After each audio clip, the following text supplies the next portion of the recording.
So, Lindsay, burnout is something that many AEC leaders quietly struggle with. How did you recognize it in yourself? I know you've dealt with some of it, and kind of what helped you to navigate through it while you were still able to perform at a high level? Like anybody, I needed a break. So I was able to chat with my employer and say, I need 2 weeks off. I only have maybe a week left of vacation time. So I took a little bit of extra time off unpaid. Everybody was very flexible. My team understood. And I was like, if I don't go recharge my own batteries, I'm not going to be a productive team member, and I'm not going to be the kind of human that I want to be to the world. So, recognizing that it's happening. In today's episode of the AEC Leadership Podcast, we're going to talk about some topics that leaders must be focusing on. First of all, reflection. Thinking about the ups and downs that you and your team and your organization have gone through, and then taking that reflection and spinning it into the right goals going forward. That may be one of the most important things that leaders must do. Now, within that conversation, we're also going to talk about a couple of other things that come into play: burnout, letting go of teams or people, and other emotional issues that you have to deal with as a leader. My guest for today is Lindsay O'Leary. Lindsay is a licensed professional engineer. She's also the managing director of grants and business development for the American Society of Civil Engineers. And Lindsay's going to take us through her reflection and goal setting process over the last year. And she is going to cite 2 examples of burnout from her own experience, and also having to let go of an entire team, and how she approached it in a way that she really thought about the team and the organization at the same time, a very holistic approach. Now, before we jump in with Lindsay, I do want to tell you about AEC PM Connect, a one-day event built specifically for AEC project managers and the leaders responsible for developing them. What makes this event different is that it's designed with 2 dedicated tracks. One for AEC PMs focused on real practical tools to improve their project performance, their competence, and their outcomes, and one for firm leaders and PM developers, centered on building stronger PM systems, talent pipelines, and sustainable growth. And there's more. During AEC PM Connect, we'll also be announcing the winners of the AEC PM Awards, recognizing professionals who lead with purpose and deliver real, measurable results. Imagine someone from your organization being named AEC PM of the Year. That kind of recognition doesn't just honor an individual, it elevates your people, your culture, and your firm's reputation overall. AEC PM Connect takes place on June 10th, 2026 at the Forest Gate Country Club in New Jersey. You can register now at aecpmconnect.com. And if you'd like to nominate someone for the AEC PM Awards, head over to aecpmawards.com to download the nominations guide before the February 28th deadline. I'm your host, Anthony Fasano, and this is the AEC Leadership Podcast.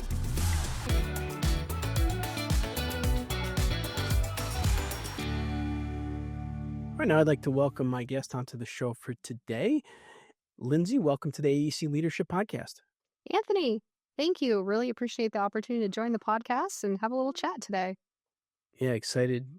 Lindsay and I had met years ago in Austin, Texas for some, event that we were running, and it's been many years, but I saw what she's been doing on LinkedIn. I saw some excellent posts about planning and goal setting. And so I was like, hey, we got to talk about that on the podcast. So we're happy to get her here. So thank you, Lindsay, for doing this. This is great.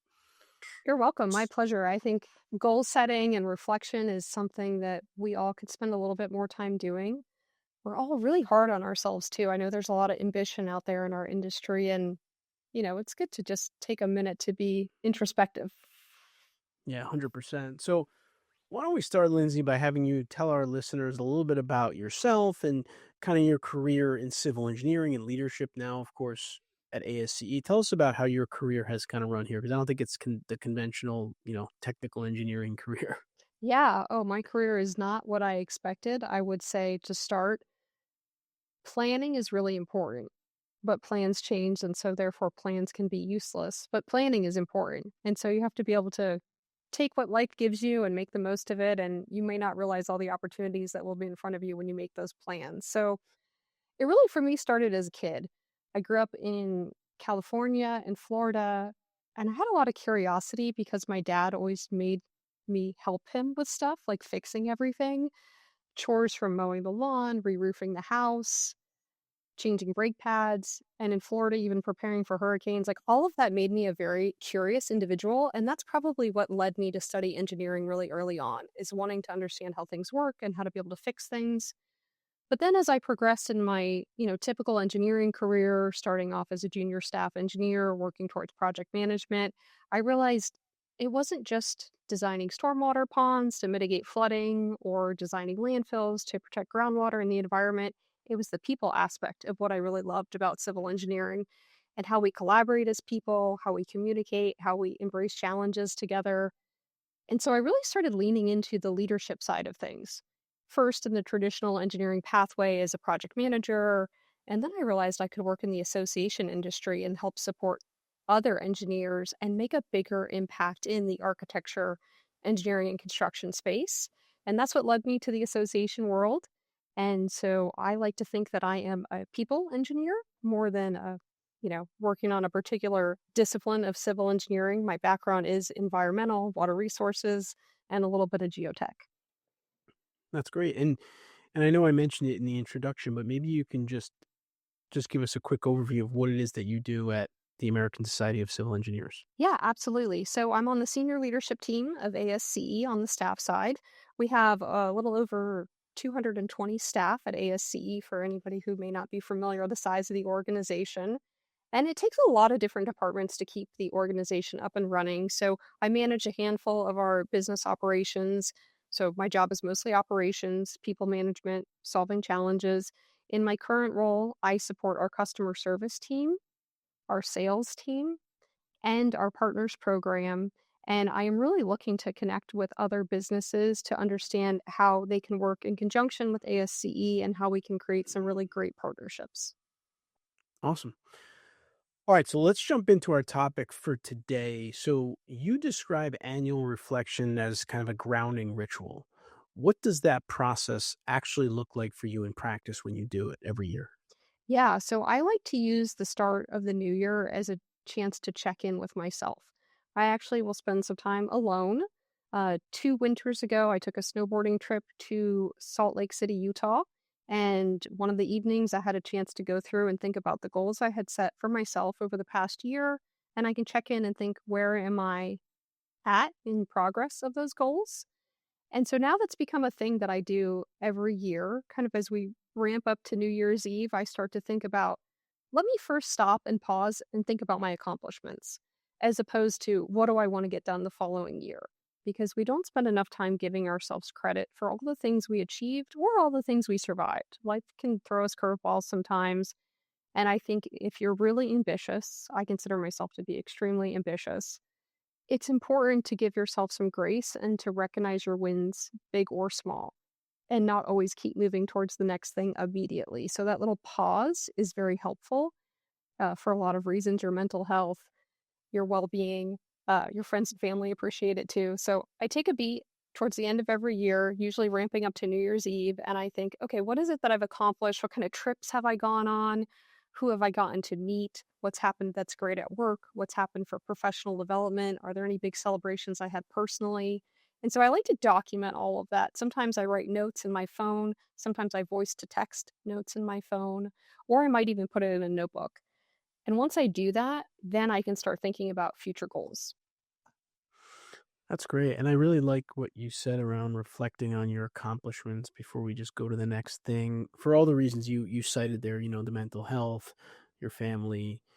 But I think another piece of that I find to be very beneficial is your confidence, Yes. right? And I might have said this on the podcast before, but I have 3 kids. What I always tell them is when you start your career, when you do something new in life, if you imagine like your confidence in like a jar, it's going to be empty, right? Because like you've never done anything before, you're nervous, it's your first time. But then every time you accomplish something, you're kind of filling up that jar a little bit. You're getting a little bit more confident. And I feel like when you reflect on your goals, especially some of your accomplishments from last year, wow, I did that. That's really cool. So I can build on that now, right? And I think we all need, regardless of how much experience we have, we all need to continue to build our confidence up because we want to push ourselves most likely next year to do something different, right? Something a little bit broad, something outside of our comfort zone. And so I feel like that little pause, like you mentioned, to really reflect on your accomplishments can help you to really brace yourself for, challenging yourself again, right? For another year.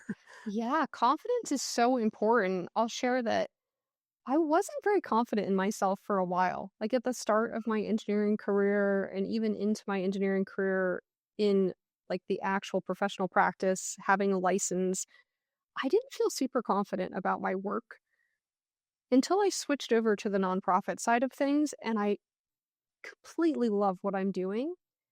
And I got really great feedback. So, two sides of things. If you're not confident, maybe you haven't quite found the right thing that you love and that you can feel good about. And also help build other people up. I really believe in positive reinforcement. And if somebody around you is doing a great job, help them build their own confidence because as risk adverse engineers, I think we're usually pretty hard on ourselves, and it is sometimes hard to be confident and know that you're making the right decisions, whether that be in your professional pathway or even in your day to day work. So, yeah, confidence is hard to cultivate, but I do like that reflection practice of thinking, you know what, I did actually make a difference, or I did get this big thing done, and it wasn't easy, but hey, you know what? I did it. Exactly. So let's talk a little bit about the other side of the coin here. So this past year for you, I know, included some professional shifts, some personal challenges, right? Some major responsibilities like your executive MBA. So how do you reflect honestly, without being overly critical of yourself? Right? We're talking about, hey, I may have had some accomplishments, but maybe there was also some challenges, some other things. So how do you go through that process without kind of beating yourself up? Yeah. Wow. That's a practice. Everything in life is a practice, is what I keep telling myself. I learned this by cultivating a yoga practice. I could go into yoga class and I could see everybody doing all these amazing poses. Well, like my leg is longer and it doesn't bend that way. So my yoga doesn't look like everybody else's yoga. And I also know that some days I have great days and I'm able to go through the practice and I enjoy it. Some days it challenges me in ways that I don't expect. And so setting goals and trying to be your best across the workplace and in your professional and personal life is a practice. Not every day you're going to knock it out of the park. So I really appreciate having some grace for myself. In 2025, I went after some big job opportunities and I had some rejections. It didn't go the way I was hoping, but I learned a lot and I have to embrace that the whole process was an experience that helped me learn even more about what I want to do in the future. And it wasn't easy. I have a really great network of amazing women close with my family, my parents, my sister. So I have a good support system, but I did have rejections and it was difficult. I think sometimes we don't share our rejections very publicly. And I would encourage people to not hold back and not be shy about it because you never know what somebody else is going through. And if you understand that you see this person and you think they're a rock star, but hey, you know what? They're human and they have their own difficulties as well. I think it helps us all level set and have more empathy and grace in general. Yeah, I think that's really well said, and I think that what I take away from that, number one, the confidence we talked about earlier is important, right? To deal with some of the challenges that you mentioned, right? Like if you don't get a job, you can kind of really lose all your self confidence unless you've built that up and you have a support system around you that can help you with that.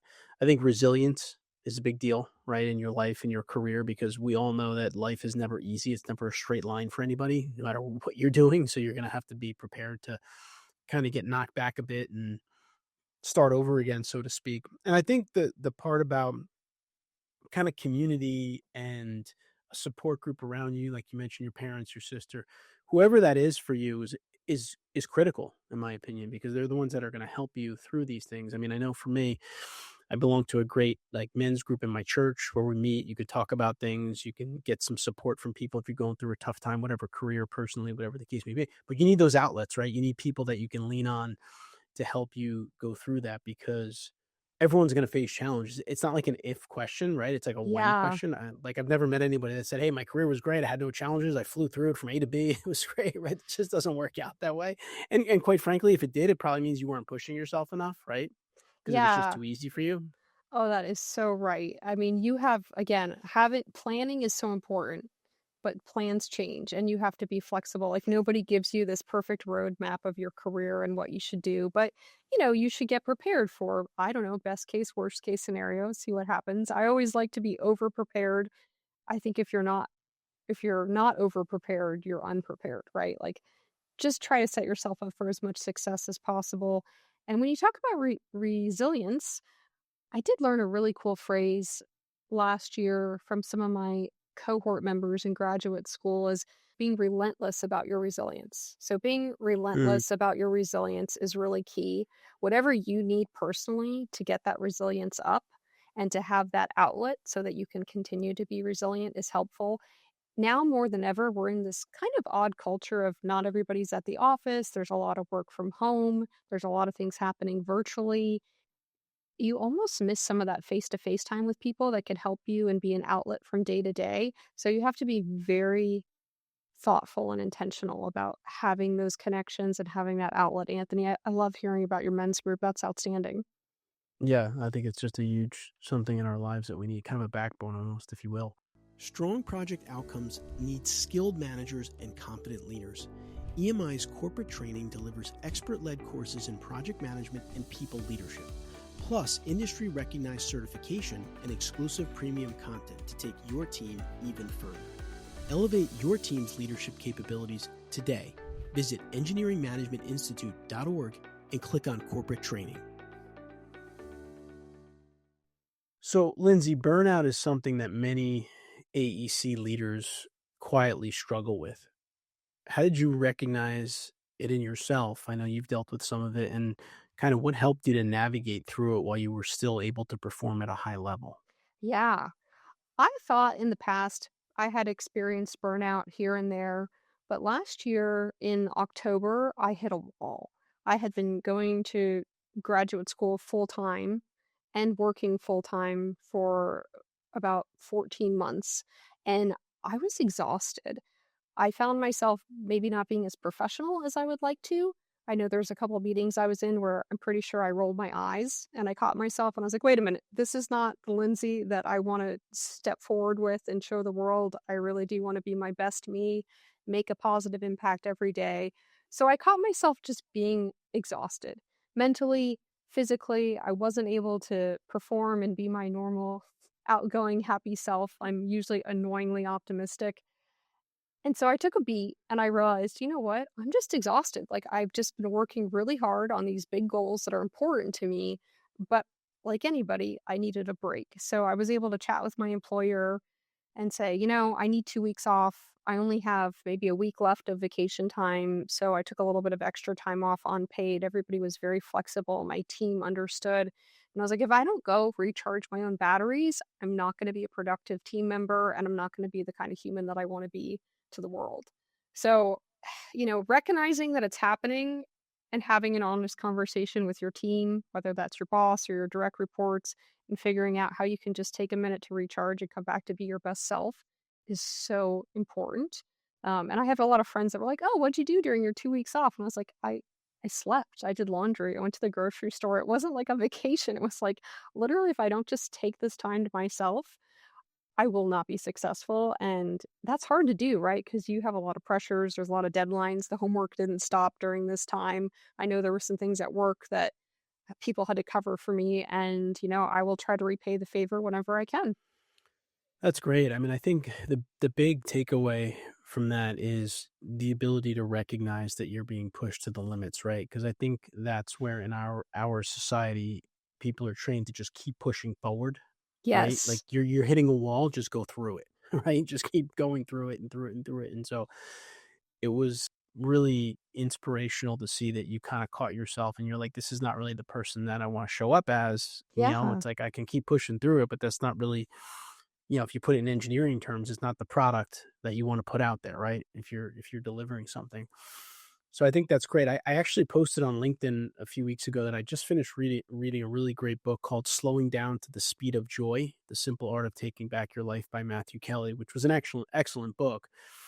And I think one of the things that he talked about in the book is that a little bit in our culture today, we're kind of programmed for like more and big equals better, Yeah. right? And it's like if we're always in that mode, it's very difficult to do what you did, which is to say, listen, this is not putting me in the right direction, and I kind of need to just take a break, right? Right now, for me, less is better, right? So I thought that was a really interesting kind of theme of the book is that we've trained ourselves to think of only one way. And unless we can kind of back our way out of that, we could be in trouble from a burnout perspective. Yeah. And there's so much to be said for having small wins and getting little things done. big goals are important and big projects are important, but sometimes that can be like the enemy is like only looking at the big thing when there's all these little things that if you chip away and you get a bunch of little things done every day, every week, every month, it will actually make a big difference. So sometimes that reframing can help as well. Yeah, absolutely. All right, so let's go from one difficult topic to another one. Sure. So you had to decommission a department and say goodbye to a team that you truly cared about. How did you lead through that emotionally complex transition? What was your approach to that? How did you handle it? Yeah, I that actually was part of leading up to my burnout because it was so emotionally draining and hard for me to have to let a rock star team go. But the organization decided, this is just not the path we want to put resources on. We've got other resources and needs that we need to focus on. And that is the job of the leader of any organization, whether it's a CEO or a board of directors. They have to make these difficult decisions. And in my case, that was the decision that was made, and I had to go ahead and execute that decision and my role as staff to do so. So, whether it's the right decision or the wrong decision, I don't know, but I'll tell you what I did. There's really probably never any right answer to this scenario. I thought really hard about the team, what they need as individuals, and what the company needs. And I was upfront with this particular team. I said, you know what? This particular initiative is potentially at risk, and you may not have an opportunity of employment here in the near future. It depends what decisions the leadership team makes. So I gave everybody on the team an early heads up that basically said, I'm going to do everything I can because I believe in this initiative, but I do want you to know that you should probably be looking for other work opportunities because everybody, has needs for, a salary, taking care of a family, health insurance, all of the things. So I gave the team an early heads up that they might be looking for a new job.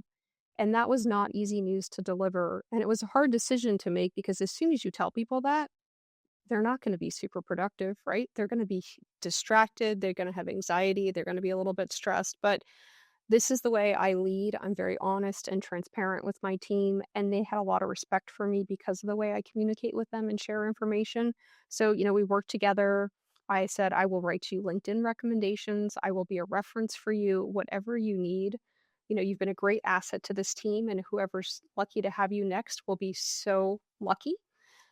So I was able to give the team an early heads up, and it turned out that in fact I did need to let the team go. So it wasn't easy. They felt like they were a little bit prepared because they had early heads up on the decision, but it was still emotionally draining, right? Like that's the stuff about management and leadership that people don't really like talking about is dealing with any kind of staffing issues, Yeah. whether it's positive or negative. Sometimes it's emotionally draining because your decisions impact people's livelihoods. Yeah. Yeah.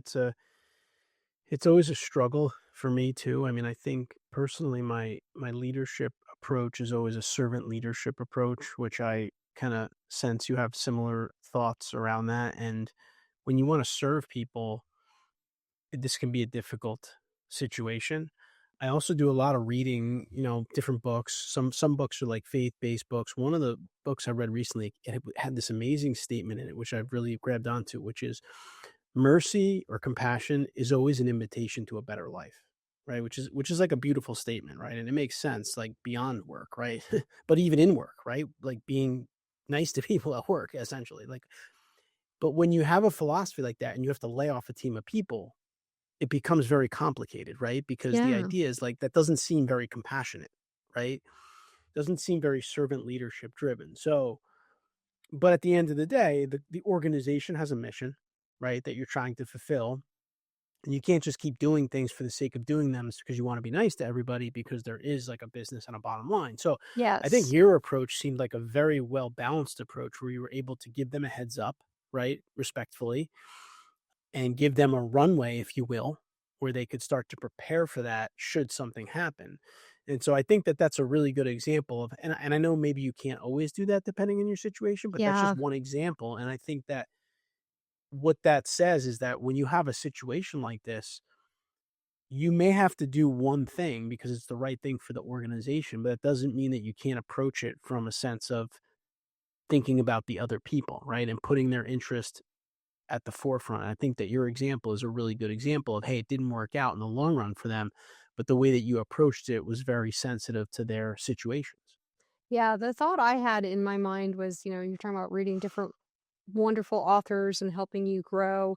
I was thinking about Brene Brown and Clear is Mm, Kind. And I was yeah, thinking, this is never easy news to deliver. It's a difficult conversation, but I do believe that being clear is kind. Even when it's difficult, even when it's hard news, I'd rather have somebody have an open, honest conversation with me.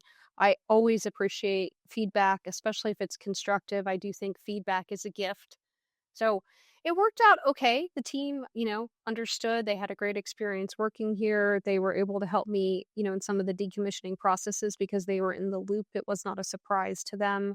They were able to say some proper goodbyes when the time came. And, again, I don't know if that was really the right way to go about it or the wrong way to go about it, but that's how I went about it.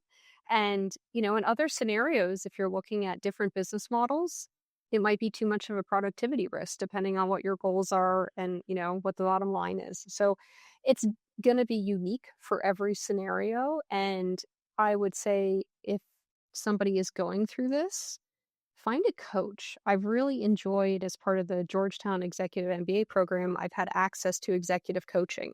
And so I've been able to work through some of these bigger ordeals with the support of a coach. And that has been so beneficial. that's great. That's awesome. And I love that clear is kind mentality. And we do a lot of corporate development work, corporate training here at EMI. And one of the topics we do a lot of training on is feedback, which I think is something that a lot of leaders in the AEC industry don't do well. And it's for the reasons we're talking about, right? Because it's hard to engage with people when you have to give them like critical feedback, for example, or even positive feedback sometimes can feel uncomfortable. But if you're not giving them that clear feedback, they can't improve, right? So it's really not helping the person, even though you feel like you're being nicer to them because you're not telling them what they did wrong. You're not really helping them grow. And like Lindsay said, Yeah. she wouldn't want someone to do that with her. She'd want you to tell her how she can improve, right? So I think that that's a really good way to approach these things is you can definitely put the interest of the other person, at heart, and then also be honest with them though and be clear on the situation because it doesn't help anybody if you're not. Yeah, yeah. One of the things that I've learned in working with different people at Georgetown, I'm in this great cohort of about 60 people that are all rock stars, right? They're all high achievers. They're going to school full time while they're working full time to get this MBA squared away and to move on to big things in their career. And so I'm on a particular team right now in my schoolwork with a lot of people that are ex-military. And at the end of the team meeting, they want to go around the room and everybody say what's going good and what's going bad. And I was like a little bit shocked. I was like, "Oh, you really want me to like call you to the carpet right now on something that's not going great?" And they're like, "It's a bit awkward, but we do this in the military." And in the military, it's a little different. It's life or death sometimes, right? So like Yeah. if you don't identify something bad, it could be catastrophic. In civil engineering, we're pretty risk adverse and we could potentially make catastrophic mistakes. So maybe this is something we can embrace openly as a team at the end of meetings or big events. Hey, what went really great and what went really poorly? What can we learn from? And you don't necessarily need to call out somebody by name, but hey, we could have coordinated on this better. We could have communicated on this sooner. We missed a deadline. Why did that happen? How do we fix this? So I really liked that approach, and it wasn't something I had seen a lot in my professional realm. It's great. And I just recently went to a leadership program myself at the United States Military Academy at West Point, and they taught that. And they call them Ah, after action reviews, where they, at the end of it, a project or a situation, they kind of debrief the whole thing, right? Like what went well, what didn't go well. They have a framework for it. And we've started using it here at EMI, and it's really constructive because it normalizes feedback, is what it does, right? yes. Right. So everyone gets used to hearing the good and bad, and they know you're not attacking them as a person because it's just part of your process to go through that for continuous improvement. Yeah, it's not an ego-driven thing. It does help people kind of remove a layer of sensitivity. Like this, again, like you said, is not about you. This is just part of the process so that we can improve as a team. I also think it helps to create some trust amongst teams as well. Yeah, and like if a husband or wife, like let's just say, cooks dinner every night in their house, and whoever's not cooking dinner criticizes them, right? Like after dinner, they don't feel good about it, right? Because you just worked hard for like an hour or two, you cooked the meal, and but if you sit down at dinner every night, and you're like, hey, I hope the meal tasted good. I'm open to feedback, right? If anything could be improved, good or bad, I'd love to hear it. And if you did that like every night, it becomes more normalized, right? So like Yeah, you're used like, to "I getting the don't like feedback. tomatoes. Why do you keep putting tomatoes in this Right, stuff?" exactly, exactly. And the person who's getting the feedback is not going to be offended because they've agreed to this like regular process. So it could be a really valuable process to go through. Once again, we're talking with Lindsay O'Leary here. Lindsay is the Managing Director of Grants and Business Development at AEC. We're kind of going through her yearly process that she kind of reflects on and how she sets herself up for the next year. So, Lindsay, travel and consulting projects were a part of your year last year. How do some of these new environments and experiences kind of influence you from a leadership perspective as you kind of go through and you have to deal with these changing environments? Yeah, my goodness, if you can, I recommend to everybody travel the world. Go different places, see how things are done, see how different cultures treat each other, how they interact in different ways, look at the infrastructure, especially as a civil engineer going to another country and looking at their infrastructure. How do the stoplights work? What's their sidewalks? Do they have sidewalks? What does it look like for refuse collection? How is the drinking water situation? Is there safe drinking water? What is the transit process? So, going to other countries really opened your eyes for so many reasons. Number one, I think the cultural appreciation is important because everybody does something a little bit different and you can learn a lot from other cultures. I went to Vietnam last summer as part of my work with Georgetown and our Wow. global business experience. I didn't have Vietnam like high on my list of places to go. Wasn't on your bingo I card. mean, it's an amazing country, Sure, and yeah, I've heard great things about it. their GDP growth over the last 10 years has just been exponential. That country is producing, and even though they're a communist country, they have a lot of entrepreneurial spirit. So it's very interesting from a business perspective to go to Vietnam. Culturally, it's so interesting because of the war. I saw a war memorial and Right. we were with a tour guide, and I was heartbroken to see pictures of what happened after the Vietnam War to the Vietnamese people. Of course, I've read about it, I learned about it in school, Sure. I've heard, from vets, but to be there in person and to see like these war museums with pictures that are just gut wrenching. And then a Vietnamese man, as my tour guide says, no, we welcome Americans. I was like, how could you welcome Americans after something like this has happened? And he goes, well, most of our country is Buddhist and we really believe in looking forward and forgiveness. And if that had not been the case, I don't know how the American Vietnam relationship would be today. So even that cultural moment was so helpful, and just to think about people on that one-to-one Yeah, scale. that's Aside from that, again, I mentioned the infrastructure in Vietnam. It is very hard to cross streets there. The traffic doesn't stop. You just have to go. oh gosh, like a Like, game of Frogger. yes, we were in Ho Chi Minh City, which is actually larger than New York City in terms of population. So it's a massive city, and yet there are no car accidents. I didn't see a single car accident while I was there. And there's mopeds and cars and buses and trucks and pedestrians. And it seems chaotic coming from the United States, but it works. And that's another cultural thing to consider is, people make it work. They actually didn't have a lot of Yeah. accidents when I was there. And just the experience, it's eye-opening. It's eye-opening to travel. If you can go with a group of people through some kind of school project, a work project. I always tell our young engineers, Anthony, like, raise your hand when you can go on a field work assignment, because seeing things in real life is better than looking at it on your computer. Oh yeah, 100%. And I'm laughing because I feel like there's always a curse and a blessing as a civil engineer when you go away. Because like I'll be looking out the window and I'll be like telling my family like, look at these drainage structures, and they'll be like, Dad, like what are you talking? Like Yeah, what are you talking about? same. But but uh, but what you said is 100% right. And the reason we're talking about this related to like goal setting and reflection is because if you take 3 trips during the year, you probably will grow from that and maybe change your Yeah. method, your approach going forward for next year on certain things that you do, right? Like you might learn something in Vietnam that might help you apply or affect your leadership perspective, affect your productivity, your approach to your day.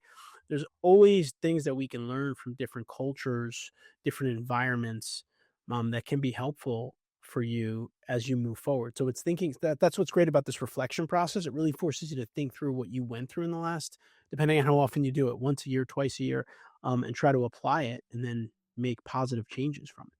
Yeah, there are so many places in the world I'd like to visit. If I could go on one international trip a year, that would be outstanding. So I try to put that in my goals list. Like, okay, start planning a trip. Where are you going to go? And, depending on financial resources and time, that doesn't always Right. happen. But if you don't write it down, it certainly will escape you. So I'm a big fan of writing down what my goals are. Yeah, so let's transition into that now. We've talked a lot about reflecting on your last year and, thinking about your accomplishments and thinking about some of the difficult situations you dealt with that we've talked about, like potential burnout, having to let go of a department. Let's go now into the goal setting process, right? You do your reflection, you think about everything you encountered. So when you go into goal setting, how do you kind of make sure that your goals are really, value aligned? They're kind of meeting you where you are today in your career and your life, and they're not just a bunch of ambitious things that you're writing down on a piece of paper. Yeah. So people like to make New Year's resolutions. Sometimes they're more aspirational, sometimes they're more tangible, achievable goals. I think about aspirations. I think about, do I want to be a better person in my professional life, in my personal life? I fully believe in like coaching and investing in myself through education, for example. But when I get down to it, I think about the SMART goals, right? Like what's actually measurable? Can I map it out on a calendar? Like, do I want to read more? Okay. What does that mean? Do you want to read books for fun? Do you want to read professional development books? How many books? How often will you be able to read? Are you willing to maybe give up TV 2 nights a week? So, you pick a few things you're interested in and then start to break down how does that become a habit and part of my reality? Like, I'm always in a practice to exercise more. Like, some weeks are better than others, but I know that if I don't work out, it's not great for my mental health and it's not great for my physical health. And therefore, I don't show up as the best leader that I can be. So I think about, okay, what are my goals? Do I have a fitness goal? Am I going to run a 10-mile race? Am I going to lift a certain amount of weight? And so you think about what matters to you and then break it down into achievable goals. And you have to write them down. It's almost like manifestation. If you don't write it down, it will not happen. And it's in a place, maybe a calendar that you can go and check in on and a month later. Did I meet this goal? Okay. If not, what can we do next month to reset? Because it's not just a January 1 activity and then you forget it until next January 1. You really do have to cultivate time to think about your goals. So I would say write them down, make them smart, and check in on them once a month, once every 2 months. Give yourself some accountability or ask a friend to help you be accountable. Yeah, go back to that coach you talked about earlier, right? That's where the coaching can come in to help for accountability purposes. Yeah, and what I like about what Lindsay said there is if you have a good set of goals, you can make sure that the actions that you're taking are aligned with those goals, right? So I'll give you an example. I like to read a lot of books. Last year, I read a great book called Buy Back Your Time by Dan Martell. But really, what the book is about is like helping a business owner who's stuck in a lot of the details and operations to really become more of a true CEO and learn how to let Yeah. go of some of those things, right? And so that's one of my goals right now is at EMI is to do less instruction and more of like the CEO visionary type work. And so for this year, I'm not reading any other self-help books. I'm going back to that book, right? And I'm rereading it and trying to apply it because that's what's going to help me achieve my goals, right? So where in the past I would just keep seeing a book on Amazon, buy it, but why am I reading that book if it's not really lined up with my goals and what I want to accomplish? So that's just one example, but you can continue to make sure that the actions you're taking are lined up with those goals if you have a really good set of goals that you feel good about. And like Lindsay said, if you're checking in on your goals, like, sometimes I'll do it monthly or quarterly. If I don't feel like that goal is right anymore, you don't have to keep pursuing it, right? You can change it, you can Yeah, stop it. nobody's You judging you. Like, yeah, you you make can adjustments. change the course. Right, right. So that's why it's so important to have those goals down. So for you, your some of your milestones, like, you wanna complete your executive MBA, right? Did you finish or are you still trying to accomplish it this year? I have 3 months left. I am Okay. so close to being done, but it's Okay, been great. hard because it's a big goal, and so, like, all last year, I was like, "What is my goal?" My goal is to graduate, but, like, that wasn't going to be accomplished last year, but I had to work towards it. So, that was a little challenging with last year's goals is, like, just keep working through school. Like, it doesn't sound big, but it does actually tie into my big, big goal that I've had for a long time.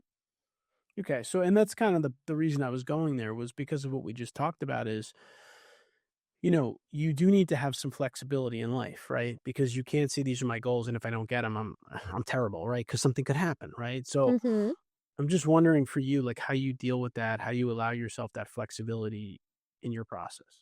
Yeah. So when I was thinking about school and the fact that I wasn't graduating last year, it felt like, well, how will I feel successful because graduation hasn't happened yet, but I have been working hard all year.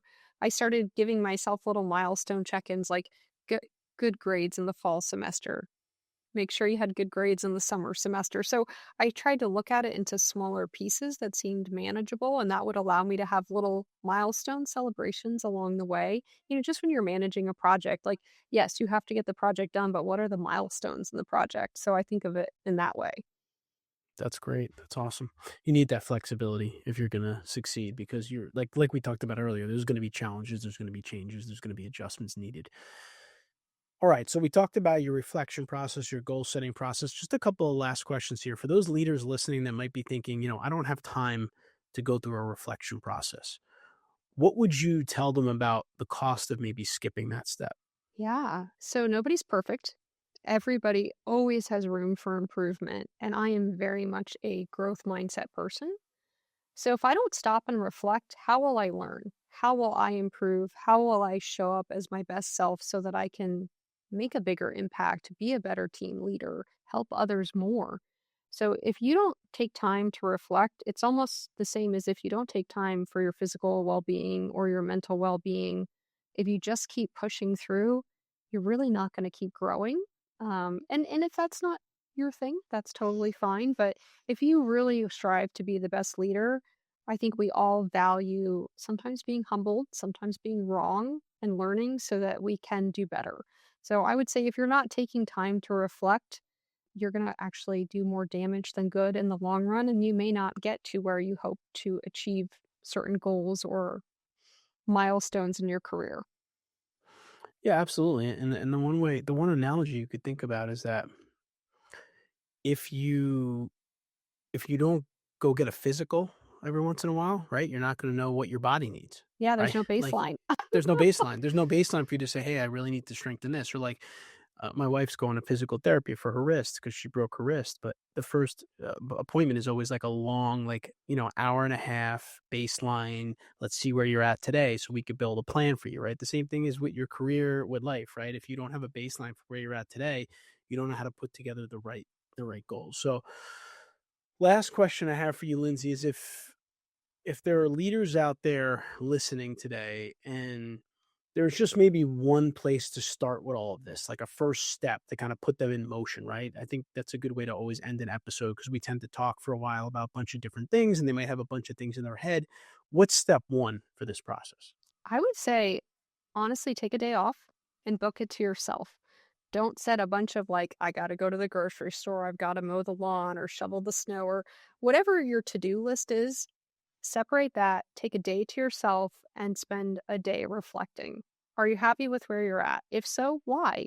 If not, why? And then think about how you might move forward. So, in this day and age, it seems really selfish to take time to ourselves. We all have demands from family members or teammates. There's a lot of other places we can spend our time, but if you don't give yourself a little bit of attention, it can be so detrimental. So I would say take a day off, do not overload yourself with a to do list, and be introspective.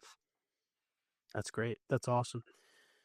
Well, once again, Lindsay O'Leary of the American Society of Civil Engineers, a wonderful organization that's really focused on advancing the civil engineering industry. I'm a proud member myself for a long time. We're thankful for her. She is on LinkedIn. You can connect with her. She puts out some great stuff. She put out the post that inspired me to reach out to her to get her on the podcast there. And Lindsay, thank you so much for spending some time with us here today on the AEC Leadership Podcast. Anthony, it's been my true honor and pleasure to be here this afternoon, and I look forward to connecting with your listeners and having a conversation again soon. Awesome. Thank you. I hope you enjoyed this episode of the AEC Leadership Podcast. Please subscribe to our channel here to get videos like this on a regular basis to help AEC professionals become better managers and leaders. I'll see you next week.